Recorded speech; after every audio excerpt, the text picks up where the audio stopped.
Shalom, queridos. Bom dia. Nós estamos aqui, mais uma vez para trazer uma palavra para você no nosso GCO, na nossa célula online. Essa plataforma que nós criamos para ajudar aquelas pessoas que têm dificuldade com o horário das células online, que são células através de chamadas telefônicas. Então, neste momento nós estaremos iniciando nossa aula, que seria a nossa quinta aula.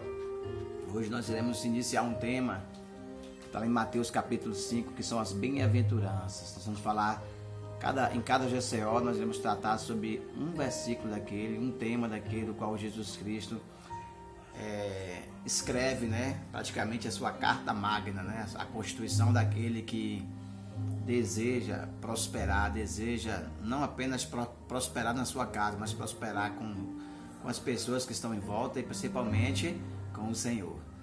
E o meu convite a você, que você pegue sua caneta, seu papel e anote, aprenda, para que você possa receber, entender e receber esses conhecimentos que o Senhor apresentou, que até hoje fala aos nossos corações e continua falando, como diz o Paulo Freire, quem praticar o sermão da montanha em sua vida não tem como não ser uma pessoa de êxito, Até uma pessoa que escritor contemporâneo da nossa época chegou a essa conclusão. Então, nesse momento, eu peço que você feche seus olhos também e vamos orar ao Senhor. Senhor, nós te damos graça, Pai, por essa oportunidade de estarmos aqui para aprendermos um pouco da Tua Palavra. Senhor, muitos estarão aí, Pai amado, nas suas casas, através do YouTube, Pai, aprendendo um pouquinho daquilo que Tu colocou no meu coração. Eu te peço, Senhor, que esse conhecimento não fique nele, mas que esse conhecimento seja passado para os demais. Usa Teu Filho também para que possa falar aquilo que convém. Abençoa, Senhor, Pai amado, cada casa e nos ensina, Pai. Não sejamos, Pai amado, como aqueles que não entenderam, como diz a Tua Palavra, porque não eram Teus, porque aqueles que são Teus ouvem a Tua voz e conhecem. Aqueles que não entenderam, Pai, porque estavam cegos, estavam com seus ouvidos tapados. Que sejamos, Pai amado, como aqueles que permaneceram, que são os Teus discípulos, no nome de Jesus. Amém. Então, queridos, no livro de Mateus, capítulo 5, versículo 3, o texto nos ensina através da seguinte frase. Jesus estava ali, no Monte das Oliveiras, que é conhecido como Monte das Bem-aventuranças, e multidões cercam a ele, e ele não há oportunidade melhor do que trazer o ensino, Então ele estava num lugar ideal, num lugar alto, num lugar que dava eco, num lugar que dava condição com que ele ensinasse, e ele subia um pouco mais ao Monte de Oliveira e de uma maneira que seja audível ao povo, e começa a fazer algumas declarações que chocariam muitos e a outros trariam esperança. E a primeira declaração que Jesus Cristo faz está lá em Mateus capítulo 5, versículo 3, onde o texto diz assim: bem-aventurados os pobres de espíritos, porque deles é o reino dos céus. Bem-aventurado o pobre de espírito, porque dele é o reino dos céus, Jesus começa o seu discurso, como eu falei para vocês, o conhecido Sermão da Montanha, com essa declaração, e a gente fica indagando, poxa, porque justamente esse texto, porque ele não começou falando daqueles que choram ou de outros tipos de assuntos, mas ele começou logo com bem-aventurados pobres de espírito, Por quê, queridos? Eu entendo que apesar de um plano tão perfeito de Jesus, ao executá-lo também, que é o plano da salvação, um plano tão perfeito, ele veio, o Verbo se fez carne, habitou entre vós, morreu por nós, ressuscitou ao terceiro dia. A Bíblia fala que está sentado à direita do Pai, e um dia ele vai vir buscar a sua igreja. Esse planejamento através dos profetas, desde Gênesis, logo no início, quando Deus cria o homem, aí há aquele pecado, já se há uma movimentação, aqui na terra já, através de profecias, através de pessoas que dão em conta que esse plano é um plano perfeito, plano de salvação. Mas, apesar de ele ser tão perfeito, ele não depende única e exclusivamente de Jesus. Porque nosso Deus, ele tem uma característica maravilhosa, que é nos dar a condição de escolha. Ele quer que nós optemos ou não em aceitar esse plano. Então, apesar de um plano tão perfeito, há uma necessidade por parte do homem de compreensão desse plano, compreensão também, primeiro, da condição que ele se encontra, né? Aí logo depois a compreensão desse plano, e aí com isso aceitar esse plano para que ele seja estabelecido em sua vida. E como um homem ele pode aceitar algo que ele acha que já tem? Como um homem pode buscar conhecimento se ele acha que já tem o suficiente? Então Jesus vem com essa indagação: bem-aventurados são os pobres de espírito, porque deles é o reino dos céus. E a gente vai para o Aurélio, vai para o dicionário, e a gente verifica que a palavra pobre, ela significa, né, desprovido daquilo que é necessário. Isso é um significado relativo, porque ele pode ser desprovido de voz para cantar, mas pode ser provido de talento para tocar. Ele pode ser desprovido de amor, mas pode ser provido de ódio.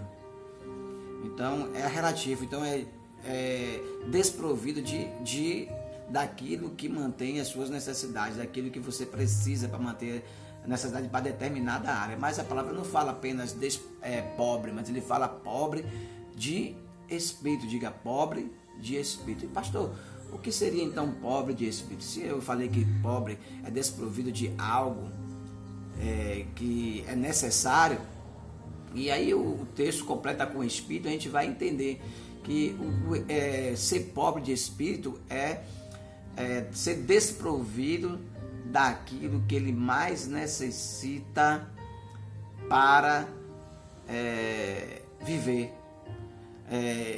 O Espírito fala de algo interno, de algo mais profundo que existe na face humana, né?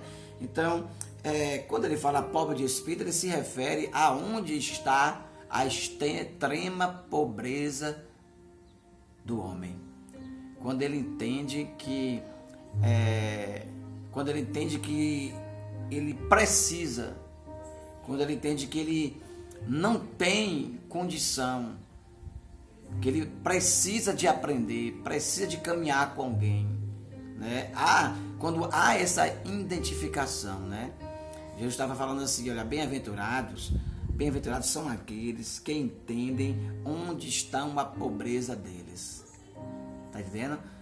Que onde bem-aventurados aqueles que percebam que eles são dependentes, que eles não têm o conhecimento necessário, que eles não são autossuficientes, né? Entenda, ao dizer bem-aventurados são os pobres de espírito, Jesus estava dizendo: felizes são aqueles que... O que, pastor? Felizes são aqueles que conseguem identificar a sua condição após o Éden. Identificar a sua condição de pobreza, de conhecimento. Pobre de espírito, ele é sinônimo de uma pessoa que entende que todo momento ele está precisando aprender algo, que a todo momento ele precisa crescer. Pobre de espírito são aqueles que não se contêm com aquele conhecimento que está apenas nas suas imediações, nos seus limites, mas que ele vai buscar mais conhecimento. Ele ouve, apesar de ele ter uma grande base, né? Um grande arcabouço teórico, um grande conteúdo, ele, querido, não acha suficiente. Ele sempre acha que ele sabe pouco. Então, o homem, depois do Éden, ele perdeu um pouco essa capacidade de entender a sua miserabilidade. Porque o objetivo do homem quando ele come da fruta é justamente ser autossuficiente. Então, quando o homem ele recebe a capacidade de entender o bem e o mal, ele consegue fazer as suas escolhas e, às vezes, entender que ele não precisa de opiniões para que ele possa prevalecer diante das situações. Entende? E o pobre de espírito, ele já é o contrário, é a pessoa que entende a condição que ele se encontra e ele busca um socorro, busca um melhor aprendizado para que ele seja mais eficiente. Segundo, ele consegue identificar também vamos dizer assim, o valor, a importância daquela pessoa que está ao seu lado. Ele não apenas vê que ele precisa, mas ele vê também que a outra pessoa tem muito para ensiná-lo, né? Nós não somos autossuficientes e quando Deus fez o homem, ele coloca numa coletividade para ser um ser compartilhado, um ser que um com o outro se desenvolve. Eu lembro que quando o homem ele estava numa condição de pecado, lá na época da cidade chamada Babel, eles queriam construir uma torre. Qual é o objetivo dessa torre? Eles queriam chegar ao trono de Deus, ele queria ser maior do que Deus. E Deus lá do céu, ele fala assim, olha, veja que o homem, eles juntos são muito poderosos, eles podem chegar em lugares inalcançáveis, né? E Deus, ele vai e, segundo o texto, lá em Gênesis, ele começa a determinar várias línguas e cada um começa a falar em línguas diferentes. Foi assim que, segundo a Bíblia, surgem os diversos idiomas, né? Porque o homem começa a não entender aquele que estava do lado. Porque o homem, ele tem essa capacidade muito grande de conhecimento e às vezes, devido a isso, ele esquece das suas origens e quer passar por cima de tudo. Isso não são características de pessoas que são pobres de espírito. O pobre de espírito, ele sempre vai achar que precisa daquele que criou, daquele que o gerou, né? Quando o homem ele quer ser maior do que Deus, ele insinua que Deus não é tão grande, que Deus também não é tão importante para ele. E terceiro, o homem conhece a sua identidade, ele sabe a sua origem e logo avança no propósito do qual foi gerado, né? Então, quando as três características que definem assim, quando eu digo três características, eu digo as mais visíveis que identifica uma pessoa que é pobre de espírito, é o quê? Conseguir identificar a sua condição, saber que ele precisa aprender. Segundo, ele conseguir identificar que o outro que está do teu lado pode, apesar de talvez não ter o nível de conhecimento específico de você, mas ele sempre tem algo a somar, né? E terceiro, quando o homem ele conhece a sua identidade, ele sabe de onde ele veio, ele vai entender que ele precisa retornar, porque quando a gente entende de onde a gente vem, a gente entende que a gente não está no caminho correto, né? Nós não estamos de acordo com como o homem vivia no princípio, como Deus foi criado em seu propósito, né? Então, uma pessoa pobre de espírito, ela desenvolve essas três características, mas e o contrário, uma pessoa que demonstra que não é pobre de espírito, como é que a gente identifica isso? Pessoas avarentas, né? Pessoas orgulhosas e pessoas com esse tipo de características, como avarento e orgulhoso, eles não aceitam, né, mudanças, eles não aceitam opinião, eles não aceitam renúncia, e com isso, né, eles nunca vão aceitar um novo nascimento. Foi assim que aconteceu com aqueles fariseus. Jesus veio para o que era seu, como segundo a Bíblia, e os seus não receberam, e a todos que receberam deu-lhe o poder de ser chamados filhos de Deus. Por não entender, por não ter uma mente ensinável, mas sim uma mente fechada, eles deixaram de receberem esse privilégio de serem chamadas filhos de Deus. E quantas vezes, por determinadas características de orgulho, de ganância, as pessoas perdem algo, né?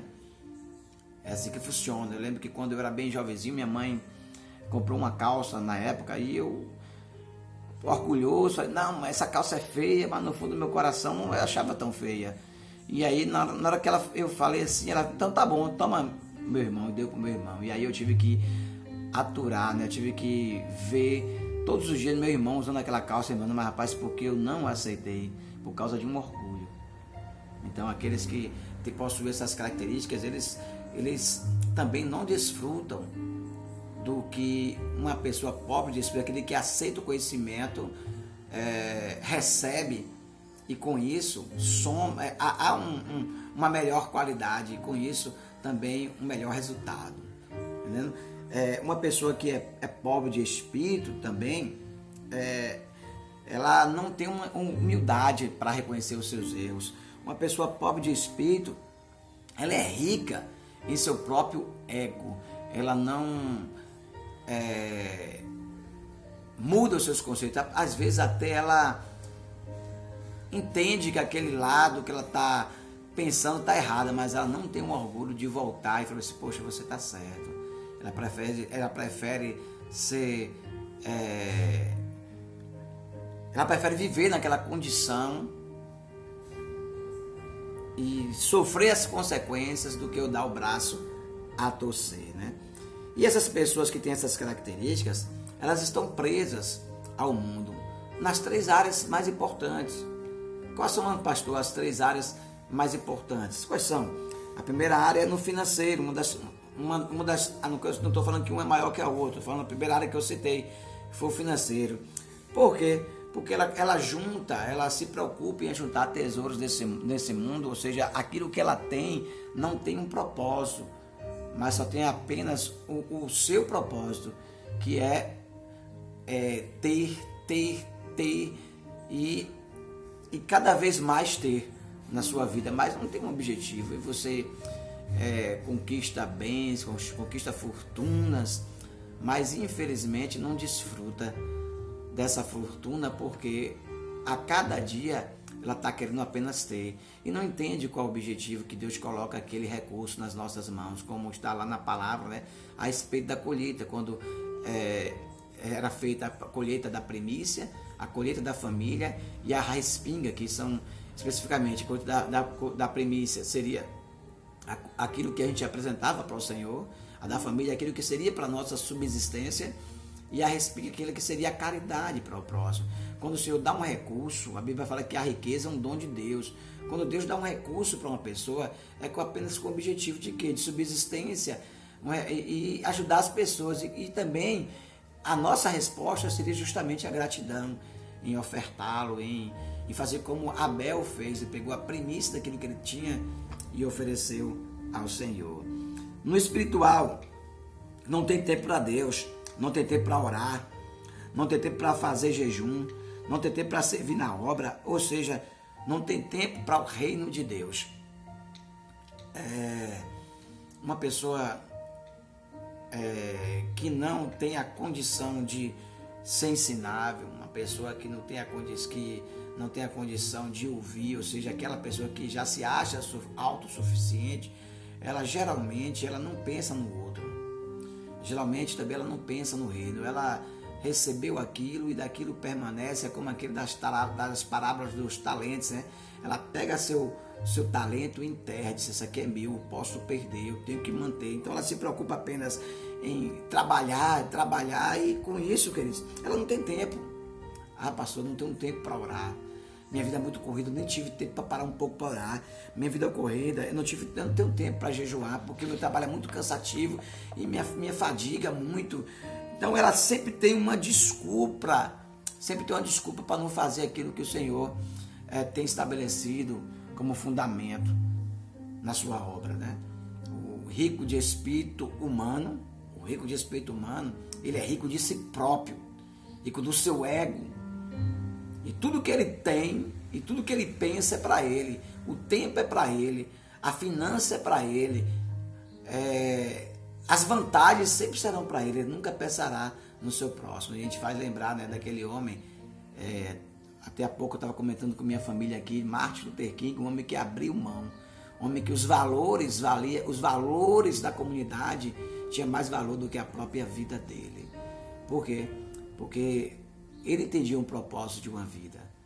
O propósito de uma vida não é apenas a gente viver, mas viver em comunidade.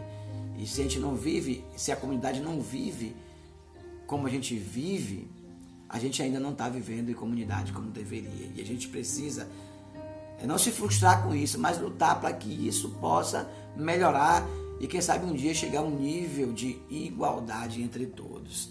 Entendeu? E nos relacionamentos,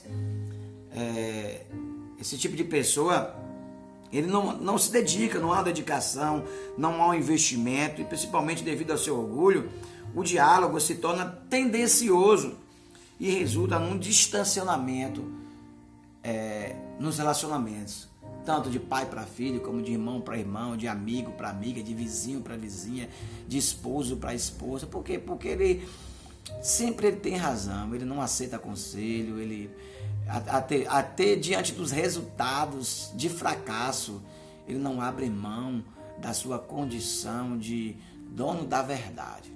Então, quando Jesus Cristo ele fala assim, olha, bem-aventurados são os pobres de espírito, ele fala assim, na verdade, que ele estava dizendo assim, ó, queridos, felizes são aqueles que entendem que não estão só. Felizes são aqueles que entendem que, além de não estar só, eles entendam que eles foram criados. Felizes são aqueles que entendem que se ele foi criado, existe um Criador. Felizes são aqueles que entendem que se eles têm um Criador, esse Criador, por certo, sabe mais do que ele. Eles não são autossuficientes. Uma máquina, por mais que ela tenha a condição de fazer um backup, ou seja, um reajuste interno, ela não consegue fazer todo tipo de reajuste, por exemplo, os externos. Talvez ela tenha reajuste em sua memória, um computador, às vezes até esse reajuste, faz uma autolimpeza na sua memória, mas na sua parte externa ela não tem um lugar que ela não consegue alcançar. Que assim a gente possa entender, queridos, e que a gente possa meditar, se nós temos sido pobres de espírito, se nós temos deixado o orgulho e ouvido as pessoas, ouvido o seu líder, ouvido a sua palavra e reconhecido com isso que nós precisamos de ajuda, precisamos de comunidade e principalmente precisamos do Senhor. Que Deus abençoe a todos, que o Senhor possa falar em cada coração, no nome de Jesus. Deus abençoe, queridos. Até a próxima aula.